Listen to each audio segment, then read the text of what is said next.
এই দৃশ্য গোসাইগাঁওয়ের দোতমা বিধানসভা আসনের। অসম পশ্চিমবঙ্গ সীমানায় রয়েছে দোতমা বিধানসভা কেন্দ্র। গুয়াহাটি পরিবর্তে ওই আসনের মানুষের যোগাযোগ বেশি পশ্চিমবঙ্গের সঙ্গেই। স্বাস্থ্য, শিক্ষা সহ বিভিন্ন কাজে প্রতিদিন দোতমার মানুষকে ছুটে যেতে হয় কোচবিহার, জলপাইগুড়ি বা শিলিগুড়ি। তাই বাংলার রাজনীতির সঙ্গে অসমের এই আসনের যোগসূত্রও রয়েছে। এবার দোতমায় জয়ী হয়েছেন রবিরাম নার্জারি। এই নিয়ে টানা 3বার এই আসনে জয়ী হয়েছেন তিনি। পশ্চিমবঙ্গের পরিবর্তন নিয়ে রবিরাম নার্জারি বলেন, পশ্চিমবঙ্গে পরিবর্তন খুব জরুরি ছিল। দেশের মানুষ পরিবর্তন চেয়েছিলেন। পশ্চিমবঙ্গৰ পৰিৱৰ্তনটো অকল পশ্চিমবংগ ৰাইজে বিচাৰিছিল তেনেকুৱা নহয়। গোটেই ভাৰতবৰ্ষৰ ভাৰতীয় নাগৰিকবিলাকে যিমানবোৰ ভাৰতবৰ্ষৰ মাজৰ ৰাজ্য আছে, সেই ৰাজ্যবিলাকৰ বাসিন্দা আমাৰ ৰাইজে ভাৰতীয় নাগৰিকবিলাকে পশ্চিমবংগত তৃণমূল কংগ্ৰেছৰ ৰাজত্ব, তৃণমূল কংগ্ৰেছৰ যিটো দুৰ্নীতি, অপশাসন, দমন নীতি, এইবিলাক মানে কেতিয়াও কোনেও সহ্য কৰিব পৰা নাছিল।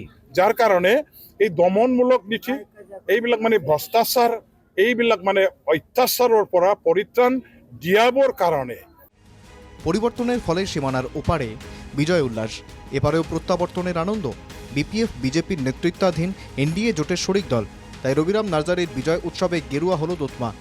হ্যাট্রিকের পর বিধায়ক জানান, সমাজের গরিব দুস্থ মানুষের জন্য আজীবন কাজ করে যাবেন তিনি। মই মাটিৰ মানুহ, মই ৰাইজৰ মানুহ, মই মাটিৰ মানুহ। গতিকে গৰীব দুখীয়া সৰ্বসাধাৰণ ৰাইজৰ নিষ্পেষিত, লাঞ্ছিত, বঞ্চিত হোৱা ৰাইজৰ হৈ কাম কৰাটো মোৰ এটা মানে ৰাজনীতিৰ এজেণ্ডা হয় আৰু লক্ষ্য উদ্দেশ্য হয়। এই নীতি, এজেণ্ডা, লক্ষ্য উদ্দেশ্য লৈয়ে সমষ্টি বাকী যিমানবোৰ জাতি জনগোষ্ঠী আছে, বড়ো, আদিবাসী, নেপালী, ৰাভা, আমাৰ ইয়াত বেংগলী, মুছলিম যিসকল আছে, তেওঁলোকৰ অঞ্চলবিলাকৰ উন্নয়নৰ কাৰণে, অধিকাৰৰ কাৰণে, শৈক্ষিক দিশত, স্বাস্থ্যৰ দিশত, ৰাস্তাৰ দিশত, আমাৰ কৃষকসকলৰ কাৰণে যি কৰিব লাগে সন্মুখত যিটো দেখা পাওঁ, মই সেইটোকে কাম কৰিম। উল্লেখ্য, বিটিসি এলাকায় রবিরাম নার্জারি খুবই জনপ্রিয় নেতা। উচ্চশিক্ষিত ভদ্রলোক রবিরাম নার্জারিকে এবার দেখা যেতে পারে হিমন্ত মন্ত্রিসভায়। তবে রবিরাম স্পষ্ট ভাষায় জানিয়ে দেন, মন্ত্রী হবার স্বপ্ন নিয়ে তিনি রাজনীতিতে আসেননি। মই মন্ত্ৰী সন্ত্ৰীৰ সপোন লৈ পেলাই ৰাজনীতি কৰা মানুহ নহয় ভাই। মই ক'লো যে মই মাটিৰ মানুহ, মই ৰাইজৰ মানুহ। ৰাইজৰ মাজত থাকি পেলাই কাম কৰিবলৈ মই ভাল পাওঁ। ইয়াৰ কাৰণে মন্ত্ৰী সন্ত্ৰীৰ কাৰণে মই কেতিয়াও জীৱনত ভুলতো ভবা নাই, ভুলতো মই চিন্তাও কৰা নাই।